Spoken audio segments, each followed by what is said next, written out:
నేను మీ డాక్టర్ నితిన్. మనం ఈ మధ్య చాలా కామన్గా మీరందరూ వింటుంది హెర్నియా.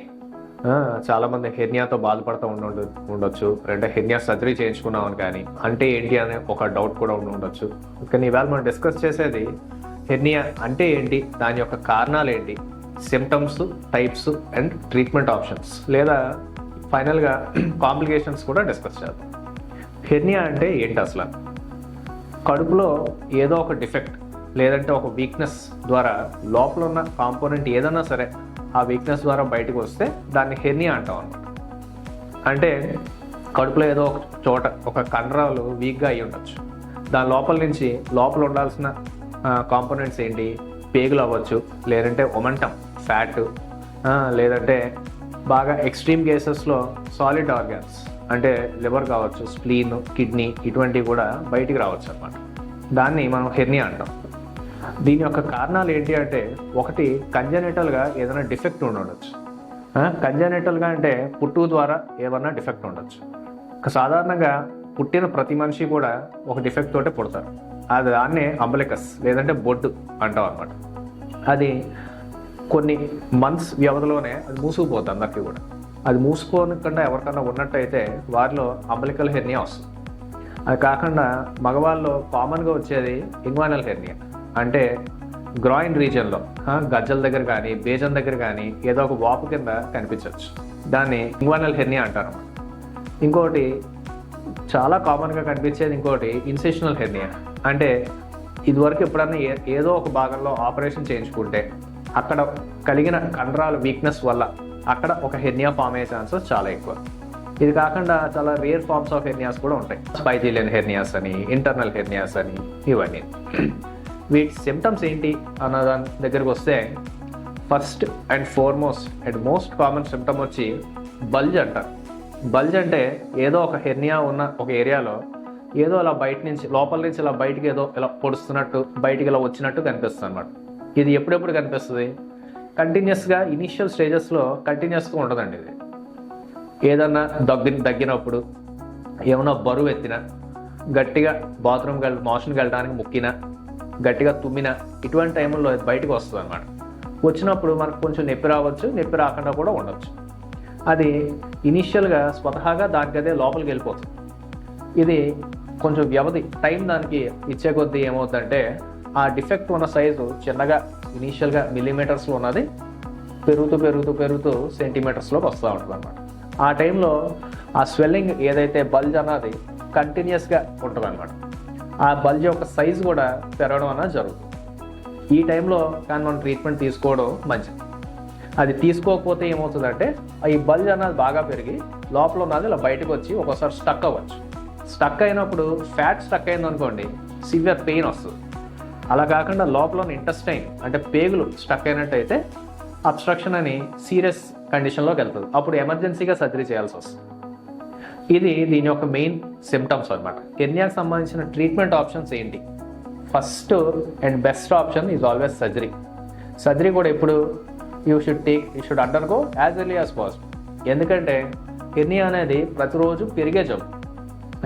ఈ కండిషన్ ఏదైతే ఆ డిఫెక్ట్ సైజ్ అన్నది ఉన్నదో అది ప్రతిరోజు కూడా డే బై డే కొంచెం పెరుగుతూ ఉంటుంది. ఎప్పుడెప్పుడు పెరుగుతుంది? మీరు దగ్గిన, తుమ్మిన, గట్టిగా శ్వాస తీసుకుని ప్రతిసారి కూడా ఎంతో కొంత మైక్రోస్కోపిక్గా దాని మీద టెన్షన్ పెరిగి సైజు పెరగడం అన్నది జరుగుతుంది అనమాట. దీనికి ట్రీట్మెంట్ వచ్చి ఇందాక చెప్పినట్టు సర్జరీ ఒకటే దీనికి వన్ అండ్ ఓన్లీ ఆప్షన్. ఇది కాకుండా ఎక్స్ట్రీమ్స్ ఆఫ్ ఏజ్ అంటే చాలా నెలల పసివాళ్ళలో కానీ బాగా ఎక్స్ట్రీమ్ ఏజెస్,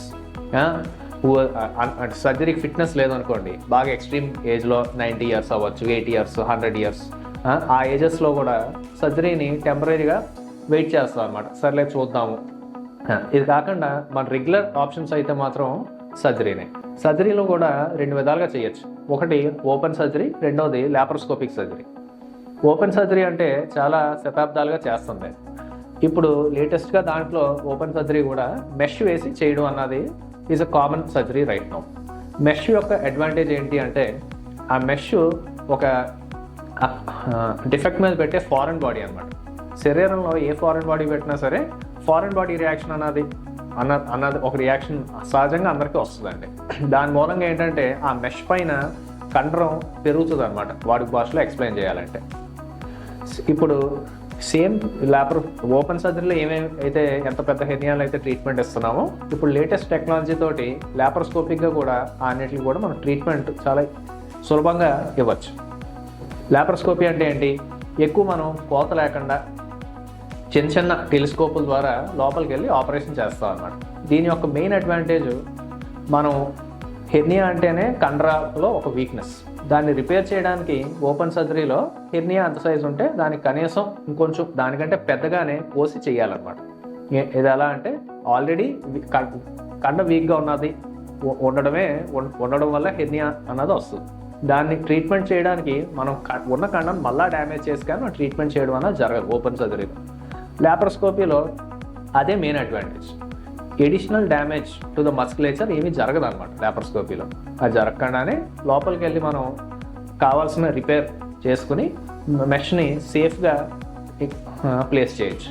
చాలాసార్లు లాప్రోస్కోపిక్ ట్రీట్మెంట్స్లో ఓపెన్ హెర్నియా సర్జరీ కంటే చాలా పెద్ద మెష్ ప్లేస్ చేయడం అన్నది చాలా ఈజీగా చేయొచ్చు. అట్ ద సేమ్ టైం లాప్రోస్కోపీలో ఇంకో మెయిన్ అడ్వాంటేజ్ ఏంటంటే return to work, early resumption of work అంటారు. ఏంటంటే మీ వృత్తికి మీరు కేవలం 2 నుంచి 3 రోజుల్లోనే you can resume your normal activities. ఇప్పుడు ఫైనల్ కాంప్లికేషన్స్ దగ్గరికి వస్తే, ఫస్ట్ అండ్ ఫార్మోస్ట్ కాంప్లికేషన్ వచ్చి పెయిన్. ఏ జబ్బు కన్నా సరే ఇది పెయిన్ వచ్చినప్పుడు కొంచెం సివియర్గా వస్తుంది. హెర్నియా యొక్క మెయిన్ కాంప్లికేషన్ వచ్చి అబ్స్ట్రక్షన్. ఏంటంటే లోపల నుంచి ఏదైతే ఇలా బయటకు వస్తున్నానో అందులోంచి వచ్చిన కాంపోనెంట్ ఏదైనా సరే అక్కడికి వచ్చిన వెంటనేనండి ఆ డిఫెక్ట్ దాన్ని ఇలా గట్టిగా ఇలా నొక్కుతుంది అనమాట. దాన్ని నొక్కడం వల్ల దానికి యొక్క వాస్కులారిటీ అంటే బ్లడ్ సప్లై తగ్గి అక్కడ ఆల్మోస్ట్ అది దాని బ్లడ్ సప్లై కోల్పోతుంది. అలాగా ఆ స్టేట్లో మోర్ దాన్ 24 అవర్స్ ఉన్నట్టయితే లోపల నుంచి వచ్చిన బయట కాంపోనెంట్ కుళ్ళిపోవడం కూడా జరుగుతుంది. ఇది ఒక లైఫ్ థ్రెటనింగ్ కండిషన్. ఆ టైంలో ఎమర్జెన్సీగా సర్జరీ చేయాలి. ఆ సర్జరీ కూడా నార్మల్ హెర్నియా సర్జరీ అంత స్ట్రైట్ ఫార్వర్డ్గా ఉండదు. లోపలికి వెళ్ళాక సపోజ్ పర్సే ఇంటెస్టైన్స్ ఏమైనా పాడైనాయి అనుకోండి, మళ్ళీ ఇంటెస్టైన్ తీసి ఇంటెస్టైన్ సెక్షన్ తీసేసి రిసెక్షన్ ఎనాస్మోసిస్ అని చేస్తాం అనమాట. అండ్ మోస్ట్ ప్రాబ్లమాటిక్ థింగ్ ఏంటంటే మెష్ ప్లేస్ చేయాలంటే ఆ భాగంలో ఏమి ఇన్ఫెక్షన్ కానీ కంటామినేషన్ కానీ ఉండకూడదు. ఎందుకని ఇటువంటి కాంప్లికేటెడ్ కేసెస్లో చాలాసార్లు ఓన్లీ రిపేర్ మాత్రమే చేస్తాం. మెష్ ప్లేస్మెంట్కి మళ్ళీ సెకండ్ టైం ఇంకోసారి సర్జరీ చేయించుకోవాల్సిన కండిషన్ వస్తుంది అనమాట. ఇన్ కంక్లూజన్, ఈరోజు మనం హెర్నియా గురించి చాలా టాపిక్స్ డిస్కస్ చేసాం. అందులో అసలు హెర్నియా అంటే ఏంటి, కాజెస్ ఏంటి, దాని యొక్క సిమ్టమ్స్, లేదంటే కాంప్లికేషన్స్ అండ్ ట్రీట్మెంట్ ఆప్షన్స్ అన్నీ కూడా మనం ఇన్ డెప్త్ డిస్కస్ చేసాం. ఇంకా ఏమైనా తెలుసుకోవాలనుకుంటే please visit our website herniacenter.in. Thank you.